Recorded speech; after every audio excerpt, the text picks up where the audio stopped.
සුබ දවසක්. ඔබත් ළඟදිම ඕස්ට්‍රේලියාවට එන්න බලාගෙන ඉන්න කෙනෙක්ද? එහෙම නැත්නම් ළඟදී ඕස්ට්‍රේලියාවට ඇවිල්ලා වාහනයක් ගන්න බලාගෙන ඉන්න කෙනෙක්ද?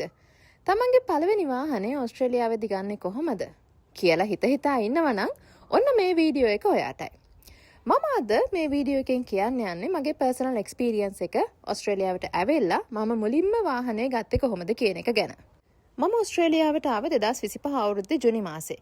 ඇවිල්ලා සති 2-3ක් වගේ බොහොම කෙටි කාලයක් ඇතුළත මට මගේ වාහනයක අයිතිය ගන්න පුළුවන් වුණා.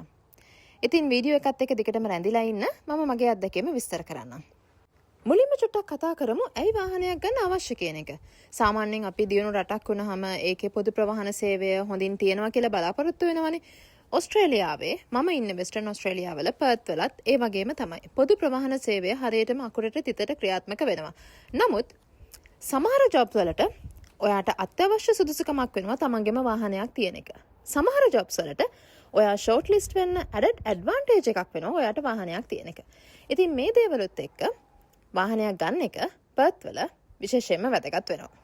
ඒ වගේම පොදු ප්‍රවාහන සේවය භාවිතා කිරීම සමහර වෙලාවට වෙලාව ගොඩාක් යනවා වෙන්න පුළුවන්, වියදම වැඩි වෙන්නත් පුළුවන් සහ ගොඩක් පයින් නැවිදින එක තියෙන්න පුළුවන්. ඉතින් මේ කාරණා හින්දා තමන්ට වාහනයක් තියෙන එක පර්ත් වල ජීවත් වෙන්න පහසුවක් වෙනවා. ඊළඟට බලමු වාහනයක් හොයාගන්නේ කොහොමද කියලා. ගොඩක් ජනප්‍රිය මෙතඩ් එකක් තමයි මේ දවස්වල Facebook Marketplace එක. Marketplace එකේ තියෙන වාහන ගොඩක් වෙලාවට අපි සේල් එකකින් ගන්නවට වඩා ගණන් අඩු වෙනවා. ඒ මොකද තමන් තනියෙන් වාහන සේල් කරන නිසා එතන profit margin එක අඩුයි.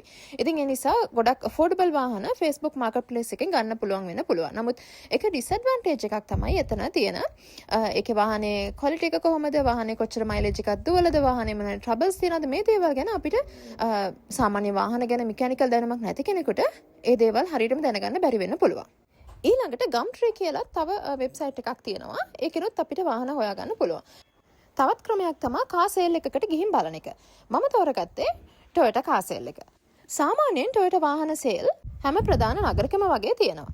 ඉතින් මේ තියෙන වාහන අපිට ඔන්ලයින් බලන්න පුළුවන් වීමත් ලොකු ඇඩ්වාන්ටේජ් එකක් වෙනවා. ඉතින් එතකොට ගෙදර ඉඳන්ම සර්ච් කරලා බලන්න පුළුවන් මේ සේල් එකේ මොනවද තියෙන වාහන කියලා. එතකොට තමන් කැමති වාහනයක් තියෙනවා නම් ඒක ගැන කලින්ම අදහසක් තියාගෙන අපිට සේල් එකට යන්න පුළුවන්. මමත් එහෙම තමයි කරේ. මම ඔන්ලයින් සර්ච් කරලා මට හොඳයි කියලා හිතුණු වාහන කිහිපයක් ගැන සටහනක් දාගෙන තමයි ගියේ. ඉතින් සේල් එකට ගියාම ඒගොල්ලෝ අපිට ඒ වාහන ටික පෙන්නුවා. වාහන ටික බැලුවහම වාහනේ තමන්ගේ අපියරන්ස් එක මොන හරි ඩැමේජස් තියෙනවද මේ ඔක්කොම දේවල් අපිට බලා ගන්න පුළුවන්.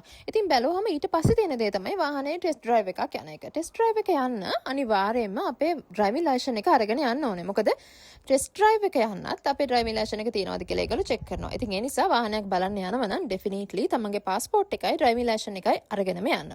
ඉතින් වාහනේ තමන්ගේ හිතට හොඳයි නම් තමන්ට වාහනේ ගන්න පුළුවන්.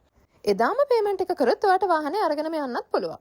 හැබැයි මට ලීසින් ෆැසිලිටි එකක් ඕනේ වුණා. මොකද මම බැලුව වාහනේ ගාන මගේ අතේ තිබ්බ මුදලට වඩා ටිකක් වැඩි. ඒ නිසා මම Toyota එකෙන් ලීසින් ෆැසිලිටි එක ගත්තා.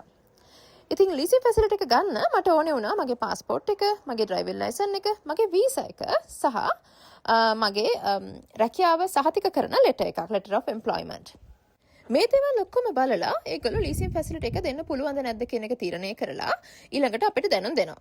අපි බැලුව වාහනේ ඕස්ට්‍රේලියන් ඩොලර් 1000ක් වගේ මුදලක් ගෙවලා අපේ නමට රිසර්ව් කරලා තියාගන්න පුළුවන්.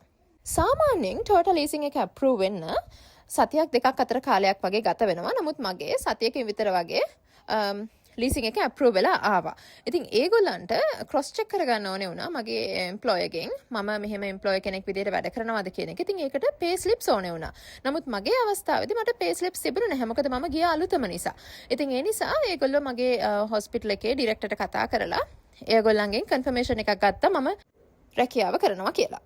මේ වාහනේ ගන්නකොටම Toyota warranty එක ගන්න පුළුවන් අපිට අවුරුදු 2කට අවුරුදු 5කට ඒ වගේ කාලයකට තමන්ට කැමති විදිහට. ඒකට ඇඩඩ් ගාණක් එකතු වෙනවා. ඊට අමතරව ලීස් එකට ඒගොල්ලන්ගේ ඉන්ට්‍රස්ට් එකක් එකතු වෙනවා. ඒ දේවල් ඔක්කොමත් හිතලා බලලා අන්තිමට ඒගොල්ලෝ මාසෙට ගෙවන්න ඕනේ ගාණක් අපිට දැනුම් දෙනවා.